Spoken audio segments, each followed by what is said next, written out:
Huwag kang mag-alala, ma'am, sa security ko. Kasi may kinausap na ako na tao. Sinabi ko sa kanya, kapag pinatay ako, patayin mo si BBM, si Lisa Araneta, at si Martin Romualdez. No joke, no joke. Nagbilin na ako, ma'am.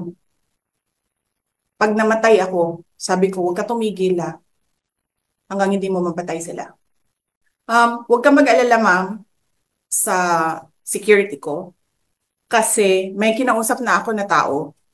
Sinabi ko sa kanya, kapag pinatay ako, patayin mo si BBM, si Lisa Araneta, at si Martin Romualdez. No joke, no joke. Nagbilin na ako, ma'am. Pag namatay ako, sabi ko, huwag ka tumigil hanggang hindi mo mapatay sila. And then he said yes.